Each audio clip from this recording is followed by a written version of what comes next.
morning to you as well on TikTok. Hey, good Sunday morning. TFG Sports Media on YouTube and Facebook. I am your host, Kendrick the Sports Guy. You know what time it is. It's time to talk a little sports.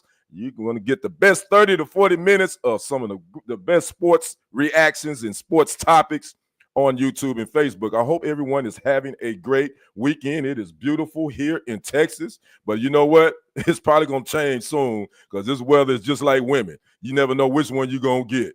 You might get the good one day, and then the other day you can get the one that's want to cuss you out. So that's kind of how the weather is here in Texas. So before we get to it, you know the rules when you come in the club, Kendrick.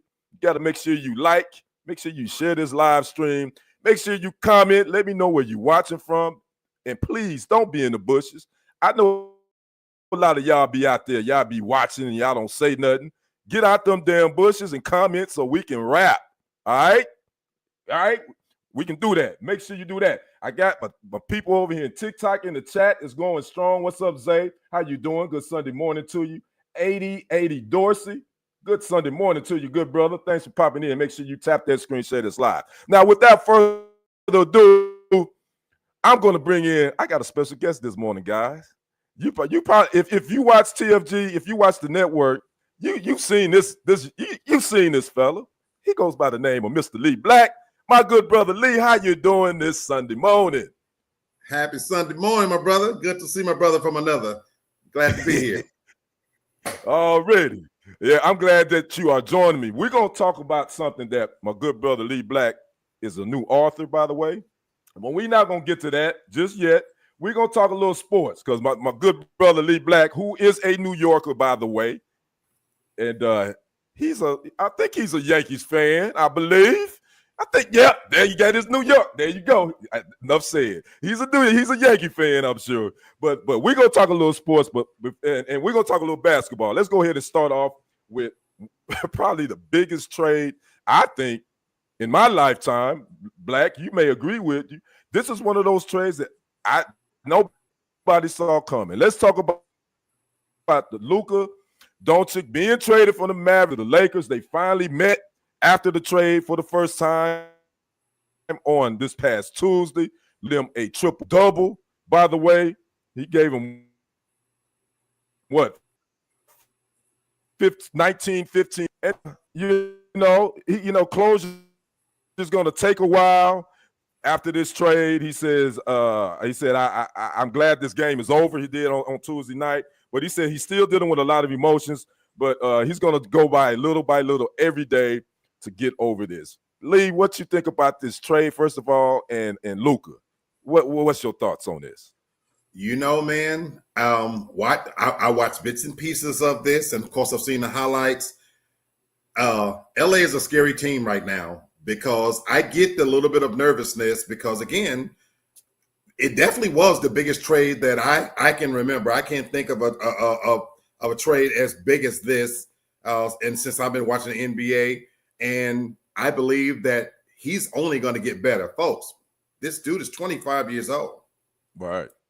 And now he has an additional motivation because he hears all the things that's been said, and he's playing with whatever you think about LeBron James, he is a savant. Now, we could debate whether he's a GOAT, this, that, and the other, but LeBron James' IQ when it comes to basketball, I think this is a great fit. It takes a lot of pressure off of LeBron. It allows LeBron to be able to sit back in the cut, allow him to do a lot of the work, because now those are 25-year-old legs leading the team. It seems to have rejuvenated the entire Lakers team. I wouldn't want to play them. I love what I'm seeing, and I think Dallas effed up. And you know what? We're going to go there because Dallas fans think they effed up too. More specifically, the GM, Nico Harrison. That dude can't go out in Dallas right now because he is one of the most hated men in the DF Dub. And by the way, Nico Harrison was at this Lakers and Mavericks games, which was played in LA. And he was, according to reports, he was kind of standing during pregame. He was kind of standing on the sideline on the scorer's table while Luka was warming up. And Luka never even looked at him, never looked his way. And I get it too. I get it too. How do you trade your 25-year-old 5-time All-Star, 5-time All-NBA first teamer that just took your franchise to the NBA Finals, and then you trade him, and then all the stories started coming out. Here's the story: him liking to drink beer, he does not in peak condition, and this and that. So now you're trying to tarnish his name, so to speak. But again, who do you think wins this trade in the long run? Lakers, 100%. To me, it's not even close. Despite how great LeBron is playing, Father Time is going to eventually creep in. The Lakers have now set themselves up for generational talent. Their franchise goes on. They didn't want to pay this kid, and whatever you want to say about his conditioning, but he just led you to the finals. Right. So whatever his habits are, that doesn't make any sense. And you put now all of your stock on aging superstar in his own right. I'm not going to disrespect, my man. Anthony Davis. Yeah, Anthony Davis. Yeah. But he's prone to be, right now he's hurt. Right. Nobody questions Anthony Davis' greatness or his ability. When he's on, he's clearly one of the best out there, but he's also on the decline. Now, he wasn't playing in the natural position that he wanted to play in, so Dallas has got to probably get somebody to play center. But to me, this is not even close. LA wins. You got youth, the next iteration of legend to carry your team and the name forward, and the re-energize your fan base, and to do something right, and to pair him with LeBron James, who's motivated like never before to get, if nothing against, at least one more ring. They win 100% for me. I think in the long run, I think the Lakers this trade would be better for them, because now they're set up for their all-star, the face of that franchise for the next 10, 15 years to come, because we know LeBron is coming to the end of his career. But I do think the Mavericks probably are built to win in the short term. I think when you get Anthony Davis healthy, they got that three-headed centers they got with Gafford and all the rest of those guys. They got it with Kyrie, obviously. I think in the short run, I think the Mavericks do win this trade. But I think for the future, I do think the Lakers in the end will win this when it's all said and done. What's up, DJ Big Smooth? That's my good brother from the D. Over here, we got Reginald Graham. I'm talking to TikTok guys. TikTok guys, just to let you know. Just to let you know. The Rain Man, I got you. Good Sunday morning. So again, that's been the big story. And speaking of which, I mean, the Lakers they won their last 2 games with Luka. They beat the Timberwolves Thursday night, and they beat the Clippers, their crosstown rival, on Friday night. So I think they're in the fourth position in the Western Conference right now. Yep. So like you said, Black, I think these Lakers, they could possibly be one of those teams in the West that could make some noise. I agree. All right. Now we're going to the East now.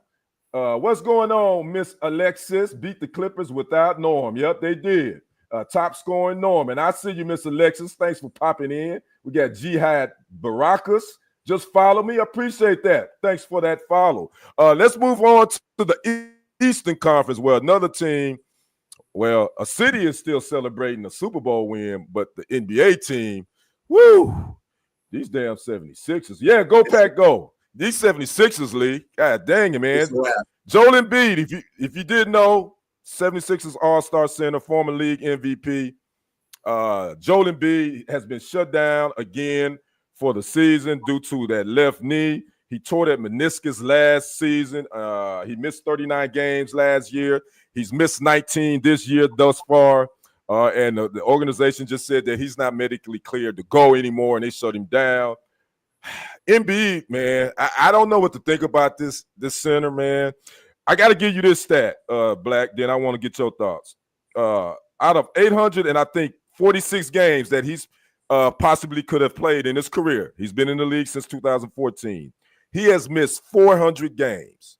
Mm-hmm. He has missed 400 games out of a possible 846. So basically, he's only available half the time. And you know what that's saying is your availability is your best ability. And right now, I don't know what's next with Embiid. Your thoughts on the 76ers and Joel Embiid, Brother Black? It's a wrap. You think it's a wrap? It's a wrap.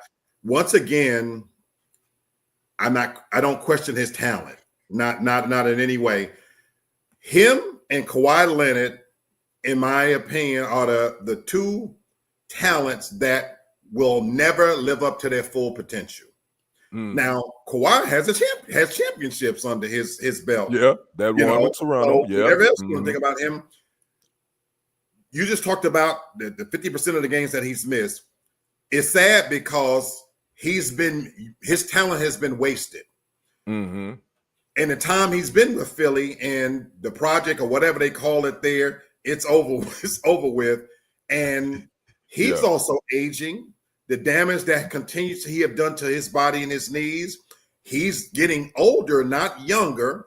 And so you're now banking on continued more operations that he's going to continue to play at that high enough level when the other teams are getting better, folks. The window for when he could have actually done that, had you paired him with a Paul George and some of these other people, where he wouldn't have had to play so hard during the regular season and could have saved that energy and truly got you through the playoffs. That window is closed. New York, Milwaukee is rebuilding again. New York is what it is. Some of these other teams in the East, they have not only caught up to the 76ers, they've surpassed them. Paul George, his motivation, he doesn't want to be there, folks. This is a wrap as far as I can see. Barring a miracle, now you're going to tell me he's a $6 million man and he's going to come in with some $1 million needs, then show me that.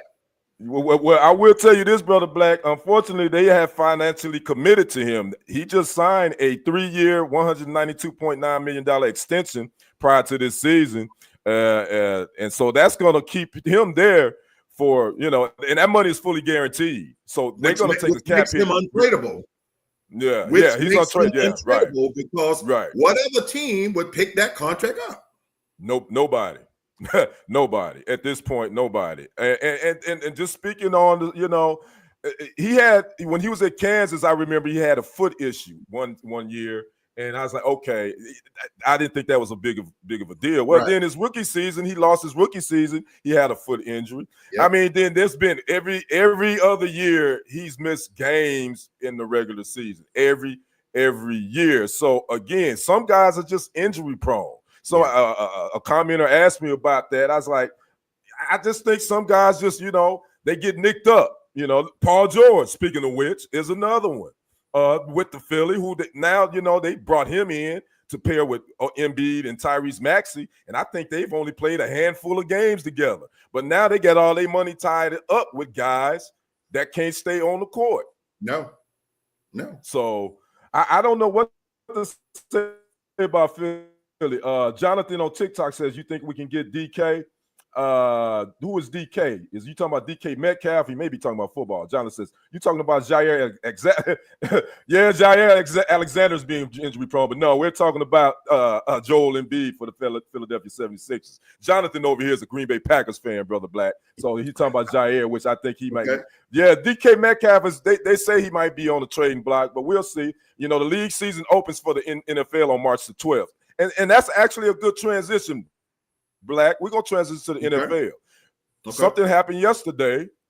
Matter of fact, speaking of trades, the 49ers trading Deebo Samuel to the Washington Commanders for a 5th-round pick. They traded him for peanuts. They got him out of there. What's your thoughts on that, Black? Huge. Yeah. This very well could turn the tide. I'm going to tell you what I like about this. The Washington literally looked at what Philly did to get over the hump, and they repeated it. Yeah. You already have you have a dynamic quarterback who's proven, even as his young stage, that boy got something special, ice in his veins. And I think the league has started to figure out Mahomes and the Kansas City Chiefs while they figure out what the hell they doing over there. And Washington said, what is it that we could do to add another element? And shame on you, Dallas Cowboys, for not jumping in there and making it happen, because Washington just took that division. I agree. They did, and it's an Eagle Commanders division for here on out. And I think you're right. I think the Cowboys missed the opportunity to bring another number 2 receiver over for CeeDee Lamb. The Cowboys, and I hate to, I don't want to go here and talk about the Cowboys because I get sick of everybody always talking about them. And when they ain't doing nothing, my man over here says, get the most we can for Jair and pick up Reed. I agree with that, Croser. Yeah, I'm hoping Devontae Adams will come back, or we can maybe pick up T. Higgins in free agency. These are Packers fans talking to me, Black. And I would love for Devontae Adams to come back, but I don't see that happening. I would love for that to happen, but I don't think it's going to happen. And T. Higgins would be a nice addition, too, if the Cincinnati Bengals decide we're going to give all our money to Jamar. It ain't nothing left for you, T. Sorry. Not sorry. Oh, we'll take him over here and come on to Lambeau. We'll figure something out with you. But back to this Washington trade. Then the Chiefs going to go for him, I tell you that. Right. Probably so. And possibly the Buffalo may go for him, too. They need it. Absolutely. So it's a whole lot of possibilities up there. But I will say this. I have been hearing rumblings. Debo wanted out. He wanted out last summer, last season. Is the agent, but they wasn't able to make anything happen. And so the 49ers said, you know what? I guess, we got Brandon Ayuk. They signed him to a big deal, and they got that new kid from Florida, Ricky Pearsall, I think. They think that he's going to be okay. And they still got George Kittle. So they got weapons. But I thought Debo was the kind of the engine that made that car go, though. So I want to ask you a question, Mr. Sports Guy, because the rumblings I heard, this is your lane. I believe Debo wanted out because if I'm hearing this correctly, aren't they about to make the 49ers quarterback the highest paid in the league? And he won't be the highest paid, but they're gonna give him his money. Yeah, he ain't gonna be the highest paid though. Okay, so I think Debo's looking and saying, "I'm not hitching my wagon to this kid. No shade on the kid. He's got talent, this, that, and the other. But the league as it sits today, he's not Mahomes. He's not Daniels. He's not that dude. He's a great game manager. I think he's got talent. And I think Debo Samuels is saying, no, wait a minute now. If that's where you get ready to put your money in, I need a different leader. Because I don't think it's the organization. 49ers is a great organization. Oh, yeah. I believe that too. I mean, and they've made some great moves. But again, were you going to be able to pay all those guys? Probably not. Somebody was going to be left out. And obviously, Brandon Ayuk already got his money. So that's who they basically was banking on to be their number one option. But hell, Debo just came into a hell of a situation. He's going to be that dude in Washington. Him and Terry McLaurin. That's why I love it. Yeah. So it was a good move for the Commanders. Again, I think a lot of people slept on that, but they made it happen. Again, the league actually doesn't open. This can't become official until March the 12th when league business open. But again, that's there. Speaking of staying in, let's go to LA, staying in California. Rams signed quarterback Matthew Stafford. They restructured his deal to stay with the Rams. He actually was only going to make, I think he only had 2 years left on his deal with no guaranteed money. I think he's only going to make $27 million this year. And I say only because as a top-notch quarterback in his league, that's peanuts. Right. Right. But the Rams decided to go ahead and extend him. He's 37 years old. He's proven he's won a Super Bowl. The Raiders had offered him a deal, like according to reports, like 2 years, possibly like $100 million deal. But he decided to turn out. Thoughts on the Rams sticking with Stafford? Right. So here's what I like about that. Go ahead. He's already made his money, and this is what I love about that is this is where age and wisdom, in my opinion, comes into play. He's playing in a good system for a coach he loves who understands his game, and this is where he did not, in this instance, chase the money. And I think for him, this was a good move to stay there. Yeah, you could go to the Raiders, and of course, you're going to pay a lot of money. But the expectations was going to rise. Now you got to learn a new system, play under a new coach. This was about comfort for me. And again, don't shed no tears for him over $27 million a year. He's made his money and he's comfortable. He's fine. And like you said, he already has a ring. So his legacy is established. And by restructuring the contract, you're now allowing that. You made a team-friendly deal to allow them to put more weapons around you, and it's what Tom Brady has done. It's what Aaron Rodgers tried to do. This was a smart move to me. Yep, I agree with you 100%, Brother Black. My guy over here across us, 90, says the Raiders should go after quarterback Justin Fields. I think they should. I think they also maybe should go after Russell Wilson. Just, but I agree with the Raiders should go after Justin Fields. I think so. Young kid, I still think he has potential. Me too. He just hadn't been in the right system. I like that. I like it. So we're gonna see. Again, the NFL is always it's a 12-month a year season. NFL is never off. We just played the Super Bowl 2 or 3 weeks ago, but it's always something to talk about. Can I say something on that? Yeah, go ahead. So can I say something that you say that now? This is where my real talk aspect comes in. The NFL has outdone the NBA. Once upon a time, the NBA was never off because its game is predicated on individual talent. What the NFL has been able to do in the last probably 5 to 7 years, like you just said that, the NFL now has never gone away. They still talk about it. And for me, it's more exciting. And I was previously an NBA fan, but they have now transitioned their game in a way that here we are, Super Bowl pass, and we're still talking about the NFL, and the NBA is experiencing now some issues with their identity. Their All-Star game was just played, which was booty, which was garbage, and don't even get me started. And so shout out to the NFL that they're still significant, even though their main big draw, the biggest game of the year, has come and gone. They're doing a magnificent job. Right. Yeah, it's the most watched sports. I don't care what nobody's saying. I totally agree. The NBA is losing viewership. Viewership is down like 5% this year just because of the product. I'll be honest with you. It's the product. People are sick and tired of looking at them jacking up threes, and that's all they do. And then you got your star players, load management, playing half the time, all that kind of stuff. And that's kind of turned off the fan base, including me, because I was an NBA guy before I was an NFL guy.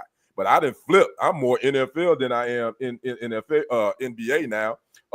This chatter over here, Brother Black wants to know our opinion on Trevor Lawrence, quarterback for the Jaguars. What's your opinion on Trevor Lawrence? This one, another to me is wasted talent, and I feel a little bit sad for him. I don't liken it quite as the Joel Embiid situation, but he got drafted into a situation and to a franchise that, in my opinion, just can never put the pieces around him, because him as an individual talent, he got that thing inside of him. But sadly, the NFL, they're always looking to improve, and their imitation league when they see somebody doing something. So Trevor Lawrence, if you're a Trevor Lawrence fan, it's not going to happen. Yeah. I think. Let me say this last thing. This is another way that the NFL has taken a page out of the NBA in NBA's book. Trevor Lawrence need to ask for a trade. Yeah. In my opinion on Trevor Lawrence, my man, I just think he was the great white height. I'll be honest with you. I thought he was a pretty solid college quarterback. I never really thought he would be that dude in the NFL. I thought he was okay at Clemson. But my opinion of him, he's not really had any continuity either. Let's be honest with you. That Urban Meyer, he was straight trash hiring him. I thought Doug Peterson would come in and give him a little bit more stability, but then they crashed and burned under him. So he really hasn't had any stability. And for a young quarterback, that means a lot, because playing a quarterback position in the NFL is tough.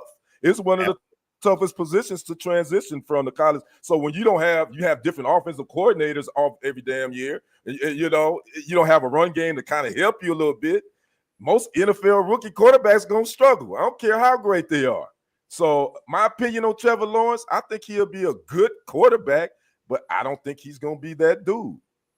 That's just my opinion on Trevor Lawrence. I don't disagree, but again, we just talked about Justin Fields.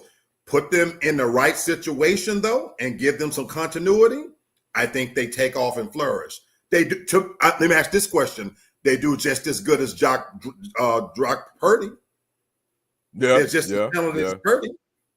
Yeah, and Purdy, see, the difference is Purdy was put in a really good situation. Exactly. About it. He hadn't, you said it earlier, Brother Black, game manager. He has weapons. He had Christian McCaffrey, he had Debo Samuel, Brandon Ayuk, George Kittle. So he didn't have to go out and try to win the game or be the hero. He just had to make sure he's steering the bus to the right goddamn destination. That's right. And that's it. That's right. That's right. That's it. Keep us on track.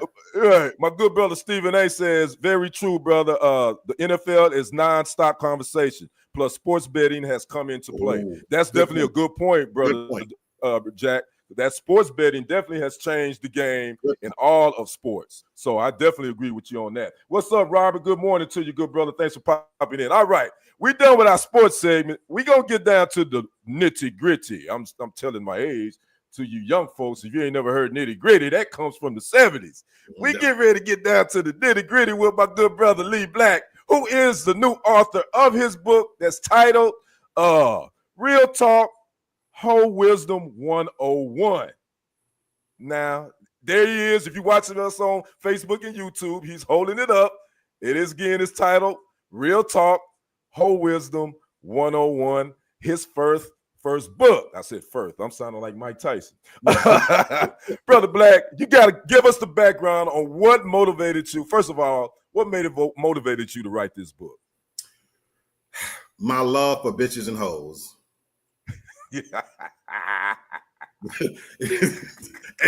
I mean that with love and respect. But if you watch my platform, Real Talk for Real Men, airing live on Saturdays at 8 p.m. Eastern Standard Time, look, I love women. And I mean bitches and hoes in the most respectful way. If you have to watch me to know that. But again, my show is about relationships, and so I always wanted to really write about this because that is the bedrock and the platform of what I talk about. The differences between men and women, and fellas, in case you don't know, we're losing. We're losing right now. They are in the driver's seat, and I am here to take some of that power back because I'm old school. I'm opinionated in many ways. I'm the Black Archie Bunker. And so the truth of the matter is, somebody got to keep these bitches and hoes in check. And so I decided to write about it because there's not enough of us standing up and speaking about the truth out there because the women are sitting on top of the chain, but heavy is the head that wears the crown. And so this is a satirical look at all things dealing with bitches and hoes. Okay. Now, somebody already asked where can they buy his book. Right now, it's still in the process of getting it published, but once we get that, I definitely will inform you where you can buy it. All right. Absolutely. Was this book written from personal experiences? Okay. So it is. So when did you decide? Can you talk about some of your personal? Go ahead. That word. Your voice went in and out a little bit. That's the question again. Go ahead, Black. Talk about personal experience. Okay. My Wi-Fi is tripping. Go ahead. It's a little lag. So yeah, this is definitely part personal experience. Look, the fat old man that you see in front of you, don't get it twisted. I have had my share with them nasty, no good bitches out there. Yes, I have. Once upon a time, I have done my thing. Let me put it this way, folks. These pussies don't owe me nothing out here. And so, yes, this is very much is talking about my experiences with women in my own unique way. And again, I just feel like in many cases, men, we say what we think women want to hear. And I've never been a fan of that. And so in many ways, a lot of these chapters are about my own personal experiences. Now, it's told in a satirical way, so it's not ultra serious in any kind of way. It's told in a very serious way. And I started putting together articles a few years ago about various different topics. And it started with why do men cheat and this, that, and the other. And so it's my perspective. And so what I encourage people to do when I do make this book available, look, come into it with an open mind, Understand that it's funny, it's written in a satirical way, but it is touching on topics that we as men and women talk about all the time, except that we do it in such a prefabricated, phony way. And I'm just bringing it to the surface in a way that where you can have a real conversation. So when the cameras are off and you're drinking, smoking, you can say, hey, he's saying some shit that makes sense, or he don't know what the hell he's talking about. And that's what I hope you get from it. I know him very well, ladies and gentlemen, because we've been, I guess, we've never, let me say this, Lee Black and I have never met in person. We met over social media during his show, actually his show that he does. And you would have thought that we've been knowing each other for decades, because first of all, we both Capricorns. We both were born in the month of January, and we both the same age. So we come from the same generation. So we just developed a brothership, a brotherhood, and we the exact opposite. I'm the flip coin of him, as you can tell. If you watch this, he's a little bit, boy, he gonna give it to you like a T.I. is. He's straight with no chaser. So his book is gonna be, I believe it's gonna do well. Now Black, can you read some of the titles of a couple of the chapters? Can you? Absolutely. Can you read that, I was hoping you let me do that because I want to pique the interest for the groups. And again, right now, I'm working on either self-publishing or getting a publisher. So I hope to have this ready for distribution by the time we got me and this brother right here got something special coming. I'll let him talk about that. But here's some of the chapters. It starts out with the essentials of the game, the art of seduction, drama queens and divas, hoe code, rules of engagement, how to spot a real hoe, the sippy cup society, dealing with the nasty, filthy, no good bitches, self-care for the asshole, chasing women, the ultimate sport, and I could keep going. But I want to read an excerpt from real quick, just one excerpt from the chapter called Dealing with the Nasty, Filthy, No Good Bitches. Okay. And this is just an excerpt. It says, one of the most striking traits of the nasty, filthy, no good bitch is that she thrives in chaos. You could be enjoying a drink, engaging in life's simple pleasures, and then boom, suddenly she's there stirring the pot. Maybe she's critiquing your choice in music or questioning why you aren't making enough money yet.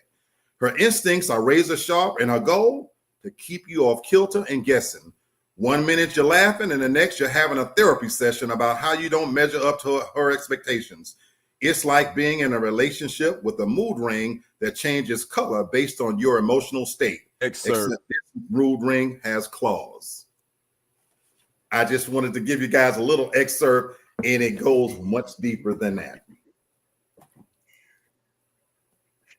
Wow. So I can't wait for this book to come out, guys. Again, Arthur Lee Black, my good brother, is titled his book, Real Talk, Whole Wisdom 101.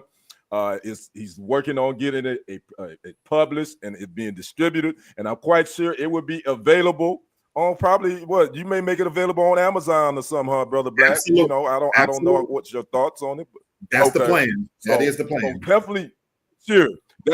Make sure if you have it, make sure you follow me on TikTok right here. Make sure you subscribe to the channel here, TFG Sports Media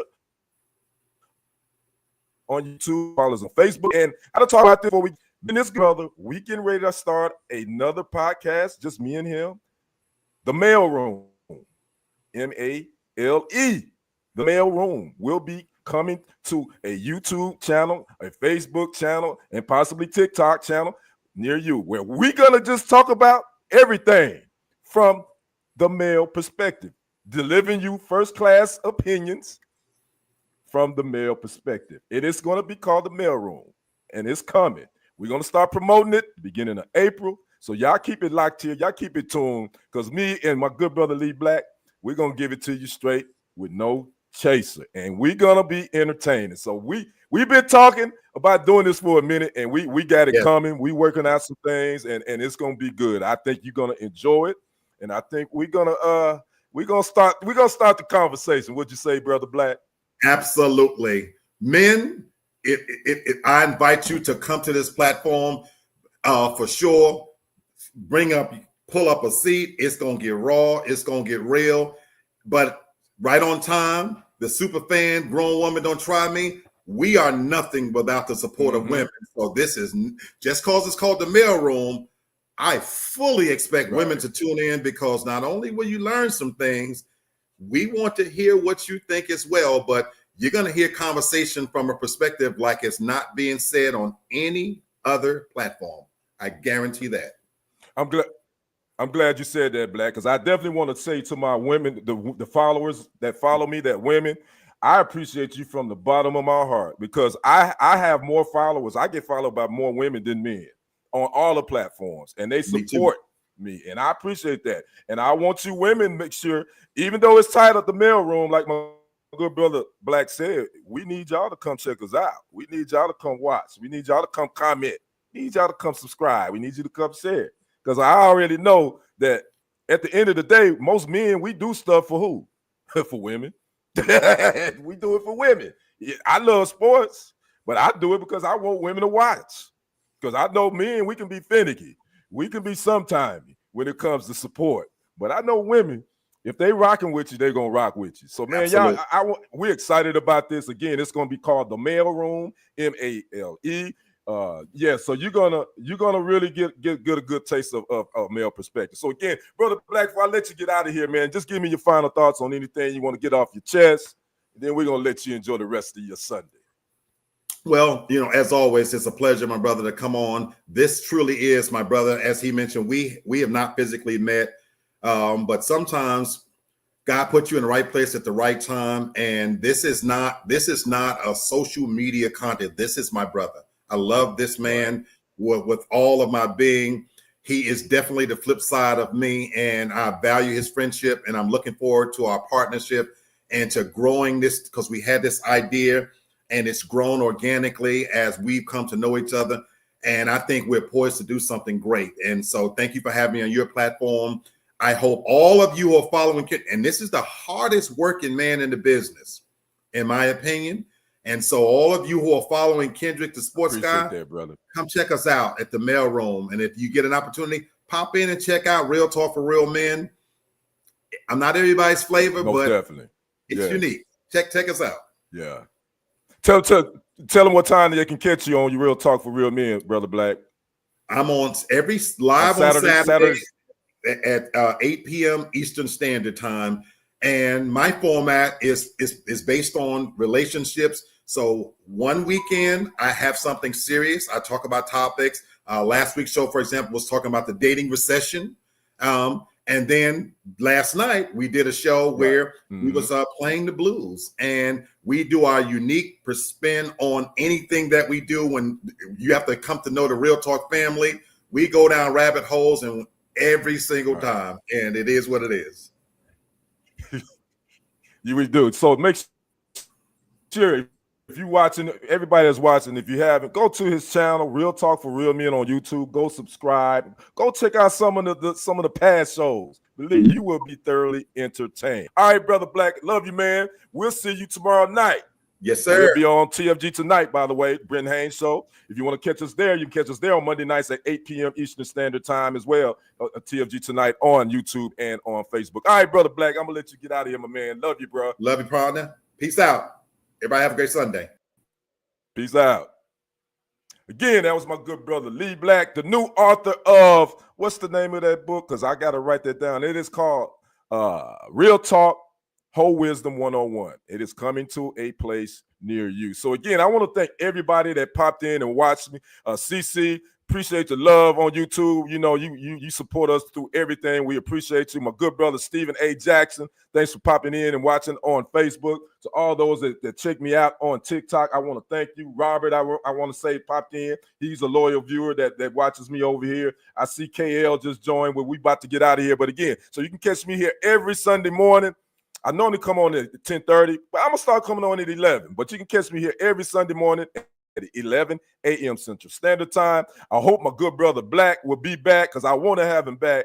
And I think I can talk with him too. As long as he ain't messing with one of those nasty, filthy no-goods on Saturday night, I think I can have him back. on Sunday mornings because he normally get him out of his house by 3 a.m.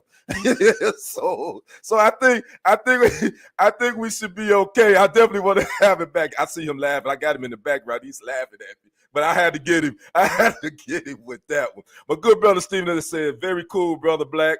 Kendrick is dedicated to his craft. Is one of the best when it comes to talk and other important topics. Man, I put that love, Stephen. They one of my closest and long time buddies from being in division sports game. So again, you have been with TFG Sports, the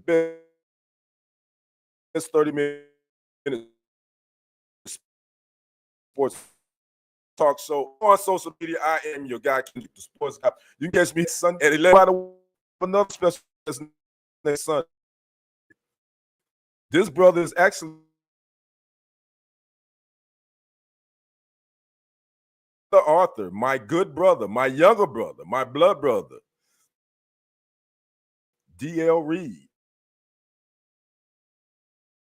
Facebook and on TikTok as well. So again, my Wi-Fi is tripping. Let me get out of here before it bumps me off. So again, you guys have a